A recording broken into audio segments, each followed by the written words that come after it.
먼저 주님을 함께 찬양합시다. 목마른 사슴처럼, 오늘 메마른 광야의 순례자처럼 우리 영혼이 주님을 찾습니다. 생수의 근원 되신 주님을 찾습니다. 오늘의 인생 가운데 주님만이 제 영혼을 적시실 수 있고 도단하게 하실 수 있고 푸르르게 물들이실 수 있음을 고백합니다. 주님, 생수의 근원 되신 주님을 찾고 찾으며 예배합니다. 찬양받아 주시옵소서. 아멘. 오늘은 히브리서 11장 1절에서 10절 말씀을 함께 묵상하도록 하겠습니다. 1절에서 3절에 보면 히브리서 11장은 너무나 유명한 믿음장이죠. 이 믿음이란 무엇인가? 믿음은 바라는 것들의 확신이요 보이지 않는 것들의 증거입니다 라고 말씀합니다. 믿음, 우리는 믿음이 참 없죠. 불확실한 미래, 우리가 바라는 어떤 미래를 보면서 어둠을 보고 불안해합니다. 또 보이지 않는 것들, 하나님이 어떻게 일하고 계셔, 하나님이 보이지 않아 라는 것들을 우리는 이야기하고 우리는 때로는 불신과 불안에 빠집니다. 그게 우리 연약한 우리의 실상이죠. 그러나 믿음은 그때에 바라는 것들의 확신, 이 미래를 보면서 우리 마음에 있는 소망에 대한 실상을 보는 것이죠. 어둠을 보는 것이 아니라 한 줄기 빛을 볼 수 있는 것, 이것이 믿음이다. 또 보이지 않는 것들의 증거, 하나님이 지금 오늘도 내 삶 가운데 계시고 그분이 다스리고 계신가? 보이지가 않아. 그때의 믿음이 우리 가운데 임할 때 믿음은 보이지 않는 현재 하나님의 다스리심을 보게 하는 것입니다. 이 믿음은 결국에는 하나님의 다스리심에 대한 것, 그 다스리심을 뭐라 표현할 수 있을까요? 그것을 말씀이라고도 표현할 수 있겠죠. 3절에 보면 믿음으로 우리는 세상이 하나님의 말씀으로 지어졌다는 것을 깨닫습니다. 믿음은 하나님이 어딨어 하는 우리의 영혼을 이끌어서 하나님이 계시구나, 이 세상은 하나님이 다스리고 계시구나, 하나님의 말씀으로 유지해 가고 있고 하나님께서 말씀으로 지탱하고 계시는구나, 그리고 계속해서 이끌어 가고 계시는구나 라는 것들을 우리가 보게 하는 것, 이것이 보이지 않는 영역을 밝혀주는 것, 이것이 믿음이다 라고 묵상해 보게 됩니다. 그러면서 2절에 보면 믿음의 선조들 얘기가 이렇게 나오는데, 이 11장 전체에 믿음으로 살았던 사람들, 그들을 통해서 어떻게 믿음이 무엇인지를 우리가 깨닫게 하는 말씀이 이어집니다. 4절에서 먼저 6절까지를 보시면 아벨과 에녹이 나옵니다. 이 두 사람의 믿음의 특징은요, 먼저 하나님이 계시다는 것을 정말 잊지 않았다는 것입니다. 하나님은 계셔, 때로는 보이지 않는 것 같던 하나님은 계셔 라고 믿었고요. 또 하나님은 자기를 찾는 사람들에게 상 주시는 분이셔, 그러니까 나도 하나님을 찾을 거야, 하나님을 놓지 않을 거야 라는 이 믿음으로 사신 분들입니다. 그것을 보면서 우리가 믿음은 저런 모습이구나 하고 따라가게 되는 거죠.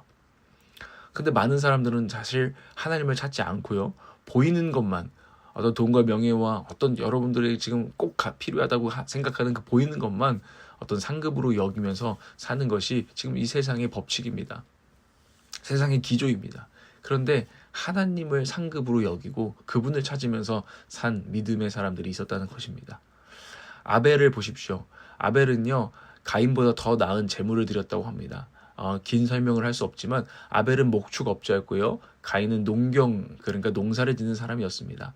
어떻게 보면 이것은 지금은 보면 아무것도 아닌 것 같지만 엄청난 차이예요. 목축은요, 문명과 어떤 기술이 많이 필요한 업종이 아니었어요. 그 사회에서, 또 성경이 말하는 상징성에서. 근데 농사는요, 먼저 엄청난 문명과 도시를 이루면서 사는 사람들을 뜻한단 말이에요. 그러니까 아벨과 가인의 라이프 스타일이 너무나 달랐던 거죠. 그런데 이 아벨은요, 그렇기 때문에 오히려 이 문명의 힘이나 사람의 지혜를 의지하는 것이 아니라 하나님을 더 의지하는, 하나님을 상급으로 여기는 그런 믿음의 사람이었다는 것을 우리는 상징적으로 볼 수 있다는 것입니다. 그리고 에녹은 그 닉네임이 있죠. 하나님과 동행한 사람. 하나님과 동행했다는 것은 그가 하나님을 매일 찾았다는 것이죠. 하나님 어디 계신가요? 하나님 어디로 가시나요? 잘 동행하기를 원합니다. 이 믿음으로 그들은 일평생을 살아나갔던 것입니다. 그 믿음이 하나님을 기쁘게 해드렸다라는 것이죠. 이 세상 가운데에서. 여러분, 이 믿음이 우리 가운데 부어지기를 소망합니다. 오늘 7, 8절에는 노아와 아브라함 이야기가 나옵니다. 이들도 믿음의 사람으로 나오는데요. 이들의 믿음의 특징은 하나님의 말씀에 대한, 하나님의 약속에 대한 믿음과 순종입니다. 노아를 보십시오. 하나님께서 홍수가 올 거다, 내가 심판할 거다 라는 이야기를 말씀을 하시고 방주를 지으라는 말씀을 노아에게 하셨습니다. 노아는 이 마른 하늘에 이 방주를 건조하기 시작했습니다. 그 기간이 성경을 살펴보면 120년이나 됐다. 상당히 긴 기간이었다라는 것들을 보게 됩니다. 거기에 하나님의 말씀과 약속에 순종하고 따른 것이죠. 아브라함도 마찬가지입니다. 아브라함의 고향 우르 땅은요, 매우 번성한 문명이 있는, 메소포타미아 문명이 있는 도시였습니다. 그런데 거기서 하나님의 말씀과 약속을 받아서요, 그 문명이 전혀 뒤처져 있는 가나안 땅으로 부르심을 받아요. 그곳으로 가서 아니 잘 살던 도시에 튼튼한 벽돌집 뭐 이런 데에서 이제는 나와가지고 가나안 땅에 가서 나그네처럼 살고 타국인처럼 대접을 받으면서 살고, 내가 왜 여기 와서 이런 대접을 받아야 되나 할 정도로 그런 장막에서 텐트에서 살아가는 삶을 이 말씀 때문에 순종함으로 말미암아 살아가게 되는 것이죠.